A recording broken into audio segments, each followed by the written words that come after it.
Welcome back. In today's video, we're diving into the top 5 chess traps for black that every player should know. These tricks will help you gain an upper hand and surprise your opponent. Trap number 5. The England Gambit is a tricky counter to queen's pawn opening, offering a 55% win rate. We play pawn to e5, and white's most common response is to accept with pawn captures on e5. Then, we continue with bishop to c5. White often plays knight to f3, and we respond with pawn to d6, encouraging white to trade off their doubled pawn. Now we play knight to a7, baiting white into capturing another gambit piece. Most players take it, falling into the trap. We then shock white with bishop captures on f2, deflecting the king from defending the queen. After the forced king move, we capture the queen, gaining a winning position with multiple attacking threats. Trap number 4, the Traxler counterattack, is a strong response to the king's pawn opening. White usually attacks the f7 pawn, aiming for the fried liver attack, but we counter aggressively. In the main line, after knight captures on f7, black achieves a 58% win rate. The correct move for white is actually bishop captures on f7, but even then, the position remains tricky. However, most opponents play knight captures on f7, thinking they are winning by forking multiple pieces. That's when we shock them with bishop captures on f2, delivering a powerful counterattack that disrupts white's position and gives black excellent winning chances. The best move for white is the counterintuitive king to f1, but the position remains complicated. However, in most cases, white will capture the bishop, as it feels natural. Now, we play knight captures on c4, another counterattacking move. No matter where the king moves, we follow up with queen to h4. This not only removes the queen from danger, but also creates a powerful threat. Queen to f2, delivering checkmate. With the f-file open, it becomes very difficult for white to defend. You can always activate your rook to continue the attack, and your knight from c6 is ready to jump forward, targeting key squares in white's position. This makes it easy for white to blunder. Right now, you threaten queen takes f2 for checkmate. If white plays pawn to g3, you can simply capture it or reposition with queen to f6, attacking from a different angle. After queen f2 check, followed by king to h3, a surprising move, pawn to d5, opens up a devastating check from the bishop. If white tries pawn to g4 to shield the king, you can play pawn to h5, breaking through. White is now defenseless. For example, after bishop takes d5, you can respond with pawn takes g4, delivering a fancy double check, a discovered check, and checkmate all at once. White could play differently, but this line shows how difficult it is to find the right moves. One mistake can lead to complete devastation. Number 3, a more solid counter to queen's pawn opening, pawn to d4. We still begin with a gambit, pawn to e5. After white captures, we play pawn to d6, entering the Charlie gambit. Previously, we saw bishop to c5, followed by pawn to d6, which relied on opponents falling into a trap. But here, pawn to d6 ensures better activity, faster development, and strong long-term play. This makes it a great choice, especially in blitz, as it's tough for white to handle. In most cases, white develops knight to f3 and knight to c3 in some order. The key idea in this variation is to castle queenside, so we must develop our queenside pieces first. That's the key difference. We don't follow standard moves like knight to f6 and immediately castling queenside. Instead, we prioritize developing queenside pieces first.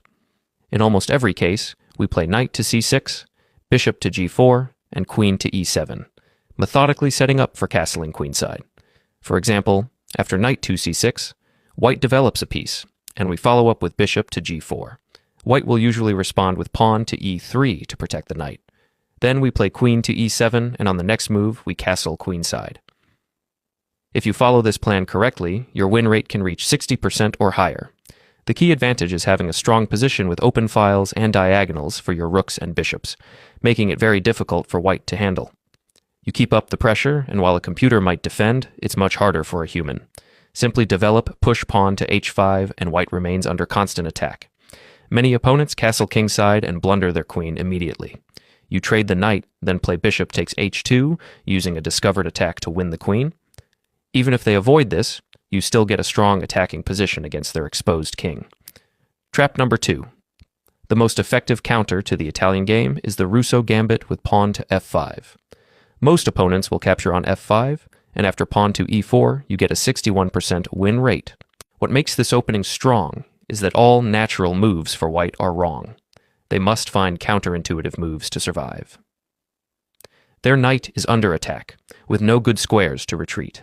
In most cases, they panic and play blunders like bishop takes g8, putting them in even more trouble. Some opponents mistakenly think bishop takes g8 is good because it prevents you from castling. While that's true, the more important factor is that the bishop on c4 is one of white's few developed pieces. By trading it off, white loses most of their activity and their knight remains under attack, forcing it to retreat. Now, white is completely passive, and you have a perfect setup for the next phase of the game. White might try queen to h5 for a check, but even though you can easily stop it, I recommend letting them play it. This just leads them further in the wrong direction. You respond with pawn to d5, and if they play queen to h5, which they often will, that's another mistake on their part. White ignores development, hoping for an attack, and still under the false impression that you're making dubious moves they can punish. You play pawn to g6, and it turns out your rook on the g-file is quite useful, ready to support your attack. After an exchange, your rook is doing a great job. White will likely capture the pawn, hoping for some counterplay, but you respond with queen to g5, which not only protects your rook, but also threatens queen takes g2. From there, you'll attack their rook on h1, and white is essentially lost. For example, if they play pawn to g3, it doesn't change the outcome. It turns out that the queen, which has wasted so much time, is actually trapped. After rook to h6, the only move for the queen is to capture the pawn, but after bishop to d6, there's no escape. You win the queen and gain a significantly better position, making it completely winning for black. Trap number 1, the highest win rate opening for black, is another counter to the Italian game, especially against the fried liver attack. In this case, we play the bold knight takes e4 move, which shocks most opponents. Instead of defending the pawn, we sacrifice the knight. Which seems crazy, but it's actually a very tricky opening, with plenty of opportunities to win the game in the next few moves. I checked the database, and out of over 1 million games in this line, 98% of the time, white failed to find the correct response. While there's a small chance your opponent knows the right counter, the risk is minimal and worth taking. So, what's the plan? The two most common moves for white are either knight takes f7 or knight takes c4, both of which are wrong. Even if they play the correct bishop takes f7, they usually follow up with the wrong moves, leading to a bad position.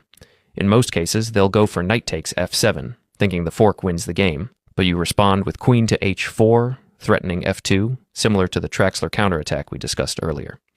It's surprisingly difficult for white to defend this position, especially since you can easily bring your bishop into the attack and move your knight forward to control several squares in their territory. It's tough for white to handle these threats. For example, if white tries pawn to g3, thinking it shuts down black, you can sacrifice your knight with multiple threats. The a7 pawn is pinned to the rook, so white can't recapture with it. Plus, you threaten the bishop, and the knight on f7 is hanging. Queen to f4 is also coming. There are so many threats that white is lost. If white decides to grab your rook, thinking it's just an exchange, you play queen to f4, forcing them into check. The knight is controlling 2 key squares, so white can't defend. They'll have to play bishop to e2, losing the rook in the corner. To cover their king, they'll have to give up the bishop, but it's still hopeless. You take the bishop and push them into a checkmate.